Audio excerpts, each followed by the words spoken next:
بسم الله الرحمن الرحيم.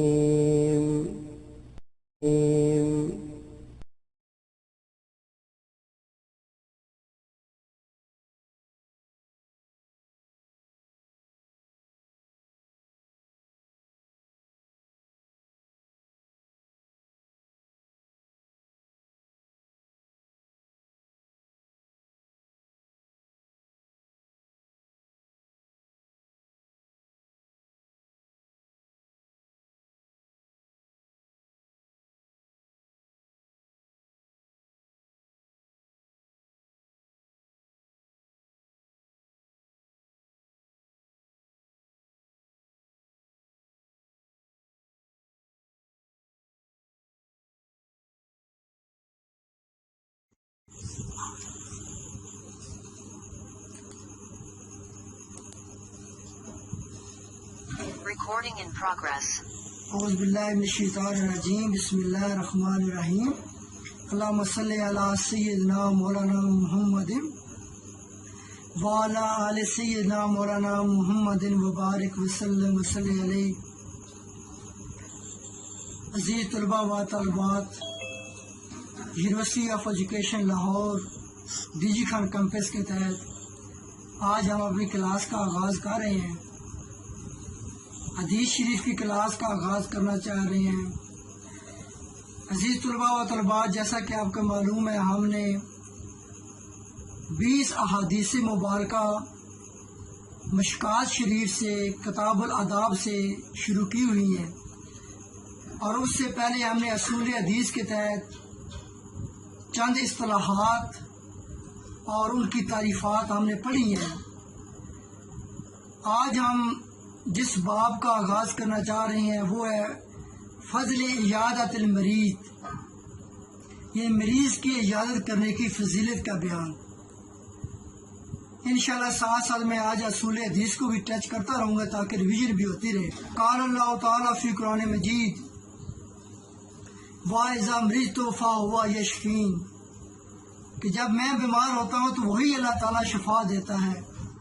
وَنُنَزِّلُ مِنَ الْقُرْآنِ ما هو شفاء ورحمۃ للمؤمنین، کہ یہ جو قرآن جو ہم نے نازل کیا ہے اس میں مومنوں کے لیے شفا ہے اور رحمت ہے.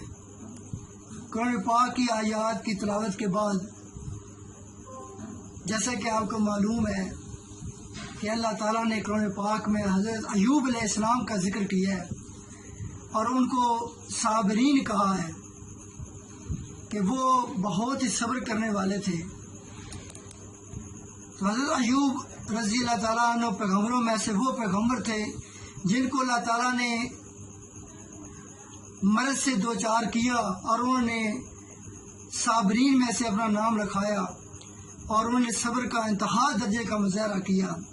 اسی لیے کہتے ہیں جب بیمار ہو تو حضرت ایوب علیہ السلام کا صبر کو یاد کرو، جن کے سارے رشتہ دار ان کو چھوڑ گئے تھے سوائے ان کی بیوی کے، اور وہ ان کے جسم میں جو کیڑے پڑ گئے تھے وہ کیڑے اٹھا کر اگر زمین میں گر جاتا تو اس کیڑے کو اٹھاتے اور اپنے جسم میں رکھتے، کہتے تمہارا رزق میرے جسم ہے.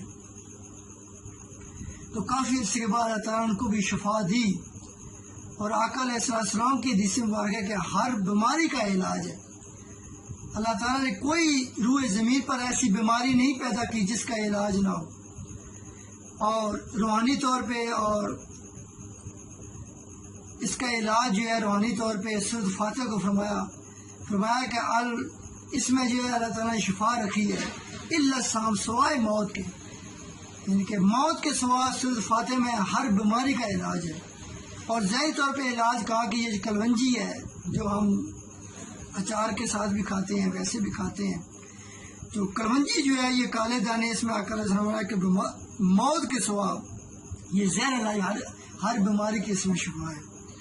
تو اللہ تعالیٰ سے یہ دعا ہے کہ اللہ تعالیٰ جس طرح پوری دنیا میں اور پاکستان میں بھی کورونا کی بیماری آئی ہوئی ہے شفایابی عطا کرے، اور جو بیمار ہیں اور جو اس سے جو ہے افیکٹ ہوئے ہیں یا اللہ ان کو اپنی رحمت سے، آقا علیہ السلام کی رحمت سے ان کو سب کو عاجلاً کاملاً شفا نصیب فرما اور اس سے بیماری سے محفوظ فرما. تو ہم جو ہے وہ فضل عیاط المریض سے آغاز کرتے ہیں. پہلی حدیث ہے. ابھی میں یہ پوری حدیث پڑھ رہا ہوں، انشاءاللہ آگے پھر جو ہے سند نہیں پڑھیں گے، کیونکہ یہ واضح کرنا ہے میں نے اس حدیث میں کہ سند کیا ہوتی ہے اور متن کیا ہوتا ہے، جیسے کہ ہم نے پہلے اصطلاحات میں پڑھ چکے ہیں. حدثنا سعید ابن منصور و ابو الربیع الزہر انی قال حدثنا حماد یعنی ابن زائد عن ایوب عن ابی قلابہ عن ابی اسماء عن صوبان قال ابو ربیع رفعه الى النبی صلی اللہ علیہ وسلم وفی حدیث سعید قال قال رسول اللہ صلی اللہ علیہ وآلہ وسلم. بیٹا یہاں تک جو میں نے یہ حصہ جو پڑھا ہے حدیث کا، اس کو کہتے ہیں سند. یہ جتنے راویوں نے اور جس سند سے جو ہے وہ روایت بیان کی ہے اس کو کہتے ہیں متصل اور سند. یہ پوری ایک سند بیان ہوئی ہے.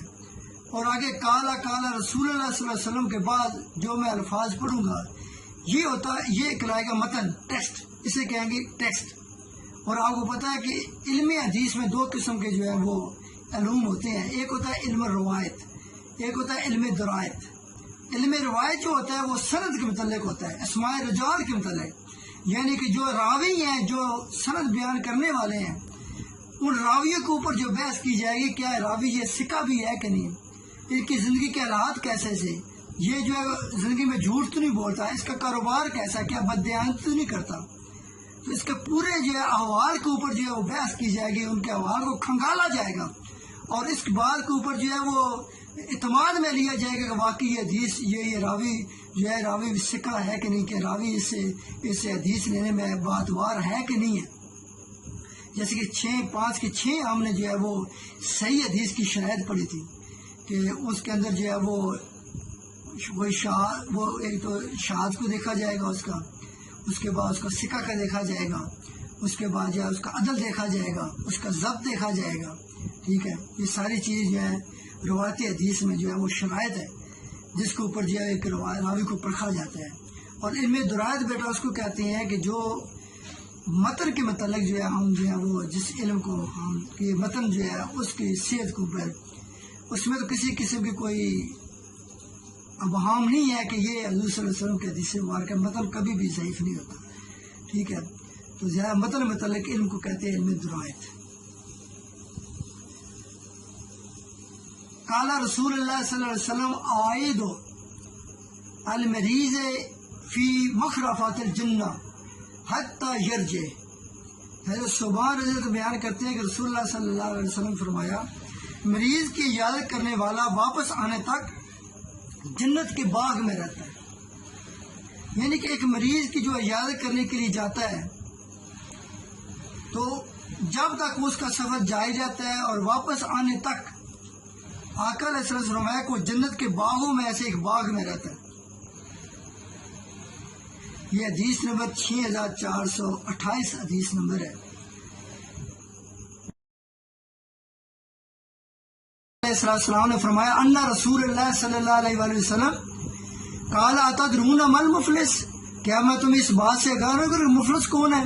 قالوا المفلس، تو صحابہ کرام بولے المفلس مفلس وہ ہے فینا ہمارے اندر من لا درہم، جس کے پاس کوئی درہم نہ ہو، ولا متاع، اس کے پاس دنیا کوئی چیز نہ ہو، کوئی صاف سامان نہ ہو. ہم اس سے غریب کے جیسے آئے لوگ غریب ہوتے ہیں، مفلس ہوتے ہیں. قالوا المفلس فینا فقال، تو آقا علیہ السلام نے کیا جواب دیا؟ فرمایا ان المفلس، بے شک اللہ کے نزدیک اور رسول المفلس وہ ہے فینا امتی، یہ میری امت میں، یاد الیوم القیامہ، قیامت دن وہ بندہ مفلس ہوگا بصلاۃ و صیام و زکات و یادی قد شتم ھذا و قذف ھذا و اکل مالا. ایک میری امت کا مفلس وہ شخص ہوا ہے جو قیامت دن نماز روزہ اور زکوٰۃ لے کر آئے اور شخص دنیا میں کسی کو گالی دی تھی، کسی کو تہمت لگائی تھی، کسی کا مال کھایا تھا اور کسی کا خون جو ہے وہ کیا تھا. بسم اللہ الرحمن الرحیم.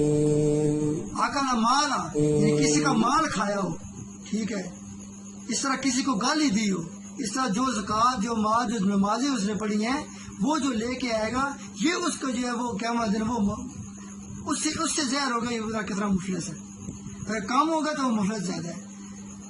تو یہ آقا علیہ السلام کے نزدیک یہ ان کے آدمی زیادہ مفلس ہے. اس طرح آقا علیہ السلام نے فرمایا حدثنا ابی حدثنا زکریا عن شیبی عن عثمان بن بشیر قال قال رسول اللہ صلی اللہ علیہ وسلم مثل المومنین کہ مومنین کی مثال کیسی ہے، فی تودہم و تراہم و تعاطفہم، کہ مسلمانوں کے آپس میں دوستی اور رحمت شفقت کی مثال جسم کی مثال ہے. مثل الجسد ایک جسم کی مثال ہے. یشتا کا جب اسے کوئی خراب کوئی لاگ ہوتا ہے، کوئی عضو بیمار ہوتا ہے، من عضو تداعی له سائر الجسد بالسہر والحمى، تو بخار اور بخابی میں سارا جسم اس کا شریک ہوتا ہے. جب پورے جسم کا ایک عضو اگر اس کو تکلیف ہوتی ہے، وہ کٹ جاتی، انگلی کٹ جاتی ہے، پورے جسم میں جو ہے وہ تکلیف ہوتی ہے، پورا جسم درد کرتا ہے. تو مومنین کو بھی ایسے جب ایک مسلمان تکلیف ہو، اگر آج فلسطین میں مسلمان ان کو اسرائیلی جو بمباری کر رہے ہیں، تو آج مسلمان یہاں کیوں تڑپ رہا ہے؟ صرف اس وجہ سے کہ وہ جس سے واحد کی طرح آقا ایسا جس سے مار کر آج وہ احتجاج کر رہا ہے، آج وہ ان کے ساتھ فلسطینیوں کے ساتھ کھڑا کیوں ہے؟ صرف اس وجہ سے کہ وہ جس سے واحد کی طرح. اگر مسلمان وہاں تڑپیں گے تو یہاں پر ان کی جو ہے یہاں ایک مسلمان اس کو تکلیف ہوگی، اور یہ ہمارا فرض بنتا ہے. حدثنی محمد بن عبداللہ بن نمیر حدثنا عمید بن عبد الرحمن عن الاعمش عن خیمسہ عن النعمان بن بشیر قال قال رسول اللہ صلی اللہ علیہ وسلم المسلم کالرجل الواحدان اشتکا عینہ اشتکا کلہ.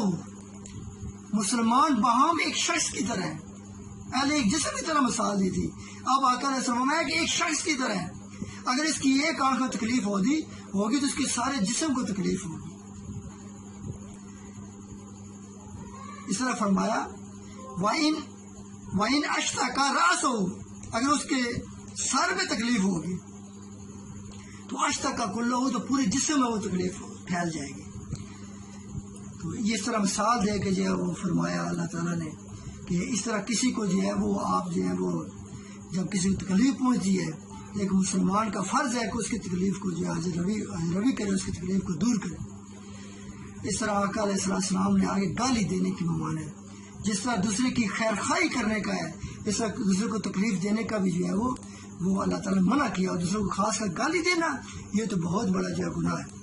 آقا علیہ السلام نے فرمایا ان ابی ہریرہ رضی اللہ عنہ کہ جب دو شخص دوسروں کو گالیاں دیں اس کا گناہ ابتدا کرنے والے قال رسول اللہ صلی اللہ علیہ وسلم قال اس مستبان ما قال فعل البادی ما لم یعتد المظلوم، کہ ان دونوں کا ایسے ہوگا گناہ کہ بشریکہ کا مظلوم حد سے تجاوز نہ کرے. جو جس کو وہ ظلم کرے گا اور جو گالیوں کے بدلے میں اگر گالیاں نہیں دے گا، ٹھیک ہے، وہ حد سے تجاوز نہیں کرے گا، تو وہ جو ہے اللہ تعالیٰ کے ہاں زیادہ جو ہے وہ نقصان دے. اللہ تعالیٰ جو ہے اس کو گالی کا جواب دے گا. گالی دینے والے کا حکم و گالی کا بدلہ لینے کی تفصیل، یہ تھوڑی تفصیل اس کی دیکھ لیں کہ علامہ نووی لکھتے ہیں کہ اس کا حدیث کا مطلب یہ ہے کہ جب دو شخص ایک دوسرے کو گالیاں دیں تو اس کا تمام گناہ گالی دینے کے ابتدا کرنے والے کو ہوگا، جس نے ابتدا کی ہوگی. ٹھیک ہے، یعنی کہ حدیث کے الفاظ ہیں کال مستبان، یہ دو گالیاں دینے والے، ما قال فعل البدی، یہ جس نے ابتدا کی ہوگی، جس نے شروع کی ہوئی گالیاں دینے، ما لم یعتد مظلوم ہے، بشدیقہ مظلوم حد سے تجاوز نہ کرے. یعنی کہ یہ شرط لگا دی کہ اگر کوئی مظلوم ہے تو وہ اگر سے کچھ گناہ مطلب اس کو مار رہے ہیں یا اس کو مار پیٹ رہے ہیں، وہ مار تو پیٹ نہیں سکتا، وہ اگر سے گالیاں دیے جا رہے ہیں تو وہ مظلوم ہے، اس لیے مظلوم کی گالیوں کے اوپر اس کو گناہ نہیں ہوگا. لیکن جس نے گالی کی پہلے ابتدا کی ہے اور دونوں صرف گالیاں دے رہے، مار پیٹ نہیں رہے، تو پھر گالی ابتدا کرنے والے کو زیادہ گناہ ہوگا. بشیطہ دوسرا شخص بدلہ لینے میں حد سے تجاوز نہ کرے. اس حدیث سے بدلہ دینے کے جواز بیان کیا گیا ہے، اور اس کتاب میں سنن میں یہ بکثرت دلائل ہے، اور ساتھ ساتھ یہ بھی تصریح ہے کہ انسان بدلہ لینے کی بجائے صبر کرے اور معاف کر دے تو زیادہ افضل ہے. یہ بدلہ لے سکتا ہے لیکن اگر معاف کر دے زیادہ بہتر ہے. پھر فرمایا کر وہ لوگ جو انہی کی کسی طرح سرکشی پہنچتی ہے تو اس کا بدلہ لیتے ہیں، اور برائی کا بدلہ اس کی مثل برائی ہے، پھر جو معاف کر دے اور صلاح کرے تو اس کا اجر اللہ کے ذمہ کرم پر ہے۔ بے شک اللہ ظلم کرنے والوں کو دوست نہیں رکھتا، اور بے شک جو لوگ اپنے مظلوم ہونے کے بعد بدلہ لیں تو ان پر گرفت کی کوئی راہ نہیں۔ گرفت کی راہ صرف ان لوگوں پر ہے جو لوگوں پر ظلم کرتے ہیں۔ یہ مظلوم کو نہیں پکڑا جائے گا بلکہ ظالم کو پکڑا جائے گا، اور ناحق سرکشی کرتے ہیں ان کے لیے نہایت دردناک عذاب ہے۔ اور جو صبر کرے اور معاف کر دے تو یقیناً یہ باہمت لوگوں کے کاموں میں سے ایک کام ہے۔ مسلمان کو ناحق گالی دینا حرام ہے، جیسا کہ رسول اللہ صلی اللہ علیہ وسلم مسلمان کو گالی دینا فسق ہے، گناہ ہے۔ جس شخص کو گالی دی جائے وہ جواب میں اتنی گالی دے سکتا ہے، شیطے کو گالی جھوٹ، کذب، زنا کی تہمت اور اسلاف کے خلاف بدزبانی نہ ہو۔ اسلاف مطلب ماں باپ کو گالی نہ دی جائے، ٹھیک ہے۔ ایک دو بندے لڑے، وہ کہتے فلاں تیرے بھائی کو گالی دیتے ہیں، وہ کہتے تیرے بھائی کو فلاں، اس میں بھائی کا کیا قصور ہے؟ تیرے بنائی کو، تیرے ماں باپ کو، اس میں ماں باپ کے لڑ تو تم آپس میں رہے ہو لیکن گناہ تم کسی اور کو۔ تو یہ انتہائی درجے کی بے وقوفی اور انتہائی درجے کی بد زبانی اور انتہائی درجے کی جو کم عقلی ہے، جو جاہلیت کی انتہا ہے کہ لڑ تو تم آپس میں رہے ہو لیکن گالی تم دوسروں کو نکلوا رہے ہو۔ اس طرح کیونکہ بہت کم لوگ ان الفاظ سے خالی ہوتے ہیں، یہ ظالم اور اہم ہے کہ ان جیسے الفاظ سے بدلہ لینا چاہے۔ گالی کھانے والا جب جواباً گالی دے چکے تو گالی دینے والا بڑے زما ہوتا ہے، البتہ اس پر ردا کرنے کا گناہ ہوگا، یہ صرف ردا کہ اس کا گناہ ہوگا، اور یہ صرف اللہ کا حق ہے۔ اور قول یہ ہے کہ جب گالی کھانے والا جواباً گالی دے دے تو اب گالی دینے والا کا کوئی حق اور کوئی گناہ نہیں رہا، البتہ گالی دینے کی وجہ سے مذمت ملامت کا مستحق ہے۔ امام بہقی اپنے صدر کے ساتھ سعید بن مسیب سے روایت کرتے ہیں کہ رسول اللہ صلی اللہ علیہ وسلم اپنے صحابہ کے ساتھ تشریف فرما تھے۔ ایک شخص نے حضرت بکر کو نازیبہ کلمات سے جو ہے وہ کہے اور اذیت دی، حضرت بکر ذرا خاموش رہے۔ یہ ہمارے لیے مطلب ہے کہ ایک نصیحت ہے۔ دوبارہ اذیت دی، حضرت بکر ذرا پھر خاموش رہے۔ جب اس نے تیسری بار اذیت دی تو حضرت بکر ذرا اس کا بدلہ لیا۔ جب بکر نے بدلہ لیا تو رسول اللہ صلی اللہ علیہ وسلم مجلس سے اٹھ کے کھڑے ہوئے اور حضرت بکر سے پوچھا، یا رسول اللہ، بکر نے پوچھا اے نبی کیا آپ مجھ سے خفا ہو گئے؟ رسول اللہ صلی اللہ علیہ وسلم فرمایا، جب اس شخص نے تم کو برا کہا تو آسمان سے فرشتہ نازل ہو کر اس کی تکذیب کر رہا تھا، وہ اس کا جواب دے رہا تھا، اور جب تم نے خود بدلہ لیا تو شیطان آ پہنچا، اور جب شیطان آ پہنچے تو میں وہاں نہیں بیٹھتا۔ اور سند سے یہ حدیث حضرت ہریرہ سے مروی ہے کہ اس کے آخر میں آپ کا یہ ارشاد ہے کہ اے بکر، جس شخص پر ظلم کیا جائے اور وہ اس معاملے کو اللہ پر چھوڑ دے تو اس شخص کی طرف سے اللہ تعالیٰ بدلہ لیتا ہے۔ بسم اللہ الرحمن الرحیم۔ مریض کی علاج کے سلسلے میں، اور پھر جو ہے ظلم، جو لوگ طرح طرح کے ظلم کرتے ہیں، اگر کوئی دکاندار ہے تو چیزیں جو ہیں اشیاء جو ہیں اس کو مہنگے داموں بیچ کے اپنے جو ہے رعایا پہ ظلم کرتا ہے، اپنے گاہکوں پہ ظلم کرتا ہے۔ اگر مالک کا مکان ہے تو وہ اپنے جو ہے وہ کرایہ داروں پہ ظلم کرتا ہے، اب کرایہ دار ہے تو وہ اپنے مالک مکان کو اذیت دیتا ہے، ٹھیک ہے۔ اس طرح جو ہے وہ فیکٹری کا مالک ہے، اونر ہے، تو وہ اپنے مزدوروں پر ظلم کرتا ہے۔ اس طرح حکمران ہے، ظالم حکمران ہے، وہ اپنی رعایا پر ظلم کرتے ہیں۔ تو یہ ظلم کا باب جو ہے یہ جب بڑھتا ہے تو اس وقت پھر جو ہے وہ یا تو اگلا بندہ صبر کرے یا پھر مل کے اس ظالم کا منہ بند کرنا ہوتا ہے۔ جب ظلم انتہا پہ پہنچ جائے پھر ظالم کا منہ بند کرنا یہ لازم ہو جاتا ہے، امر بالمعروف اور نہی عن المنکر کے تحت۔ آج جو ظلم و بربریت اسرائیلی کر رہا ہے فلسطین کے اوپر، اور انڈیا جو کر رہا ہے کشمیر کے اوپر، اب اس کے خلاف اگر ان کو پوری انسانی برادری، پوری جو ہے وہ پوری ورلڈ کمیونٹیز جو ہیں جو کہ ہیومن رائٹس کے ادارے ہیں، اگر ان کا منہ بند نہیں کرتے، اگر ان کے خلاف کھڑے نہیں ہوتے تو یہ انسان کی بے حسی ہے، یہ انسان کی کم عقلی ہے، یہ انسان کی انتہائی گری ہوئی حرکت ہے کہ وہ جو ہے ایک ظالم کے خلاف کھڑے نہ اور ان کو ظلم کی اجازت دی جائے۔ آئے روز سیز فائر کرتے ہیں پھر وہ فائرنگ کر دیتے ہیں، کیوں؟ اور وہ نہتے ہیں، ان کے پاس ادھر وہ گولیاں برسا رہے ہیں وہ اسرائیلی، ادھر فلسطین والے جو ہیں وہ نہتے ہیں، ان کے پاس کوئی چیز نہیں، وہ پتھر مارتے ہیں۔ بچوں کو جو ذبح کر رہے ہیں، بچوں کو جو ہلاک کر رہے ہیں، عورتوں کو ہلاک کر رہے ہیں، نماز القدس میں نماز یعنی مسجد اقصی میں جو ہے نماز پڑھنے کے دوران فائرنگ کی جاتی ہے، تو یہ ظلم کی انتہا ہے۔ تو اللہ تعالیٰ یہ سے دعا ہے کہ اللہ تعالیٰ ہمیں اس ظالم لوگوں کے خلاف، ان کے ظلم کے خلاف کھڑا ہونے کی توفیق عطا فرمائے۔ اور کہتے ہیں ظالم جابر حکمران کے خلاف اگر جو بندہ کلمہ حق کہتا ہے تو یہ زندگی کا سب سے بڑا جہاد ہے۔ اس طرح ہم نے ایک مسلمان کے دوسرے مسلمان کے حقوق کا ذکر کیا۔ اگر جو ہے وہ بیمار ہو جائے، اس میں ایک یہ تھا اگر وہ بیمار ہو جائے تو اس کی عیادت کیجیے۔ پھر اگر اس کو کوئی تکلیف ہو، کوئی اس کی جو ہے حاجت روی ہو، آقا علیہ السلام نے حدیث قدسی کی طرح سمجھایا کہ اللہ تعالیٰ نے کہا کہ میں جب بھوکا تھا تو نے مجھے کھانا نہیں کھلایا۔ تو بندے کہیں گے کیسے ہم کھانا کھلاتے، تو اس سے پاک ہے، تو رب العالمین ہے۔ تو اللہ تعالیٰ نے کہا کہ میرا بندہ بھوکا تھا، اسے تم سے کھانا مانگا تھا، تو نے اس کو کھانا نہیں کھلایا۔ اگر تو اس کو کھانا کھلا دیتا مجھے اس کے پاس پہنچا، وہاں میری رحمت ہوتی، میری مدد وہاں پہ ہوتی، میری مدد تمہارے لیے ہوتی۔ مجھے کھانا کھلانے سے مراد ہے میرے بندے کو کھانا کھلانا، مجھے پانی پلانے سے مراد ہے میرے بندے کو پانی پلانا۔ اور پھر کہا کہ دو بندے جب لڑتے ہیں آپس میں، کوئی گالی کی جو ابتدا کرتا ہے تو ابتدا کرنے والوں کو زیادہ گناہ ہوتا ہے، اس لیے کہ جب قابیل نے حابیل کو قتل کیا تھا تو یہ انسانیت کا پہلا قتل تھا، زمین پہ پہلا خون جو ہے وہ جاری ہوا تھا جو قابیل نے حابیل کو قتل کیا تھا۔ اب قیامت تک جتنے قتل ہوتے رہیں گے اس کا ایک حصے کا گناہ جو ہے وہ قابیل کو جاتا ہے، کیونکہ اس نے ایک گناہ کی ابتدا کی ہے، اس نے ظلم کی ابتدا کی ہے، وہ قاتل ہے۔ اب اس کی پیروی جتنے قتل ہوں گے اس کی پیروی میں ہوں گے، اس لیے اس نے گناہ کی ابتدا کی ہے۔ اس لیے جو دو بندے لڑتے ہیں، گناہ اگر گالی دیتے ہیں تو گالی کی جو ابتدا کرتا ہے اس کو جو ہے وہ ذرا گناہ دیتا ہے۔ تو اللہ تعالیٰ سے یہ دعا ہے کہ اللہ تعالیٰ ہمیں جس طرح اللہ رسول نے اور اسلام کی تعلیمات ہے اس کے مطابق زندہ رہنے کی، جرأت کے ساتھ، بہادری کے ساتھ زندہ رہنے کی توفیق عطا فرمائے، اور ظالموں کا منہ بند کرنے کی توفیق عطا فرمائے۔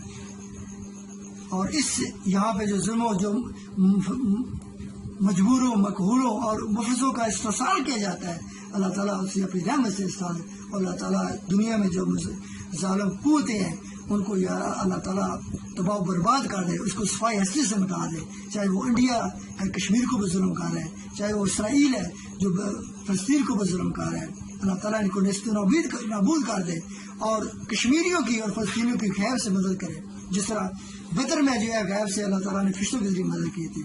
تو اللہ تعالیٰ سے یہ دعا ہے کہ اللہ تعالیٰ ہمیں بھی اپنے حصے کی جو شمع ہے وہ جلانے کی توفیق عطا فرمائے۔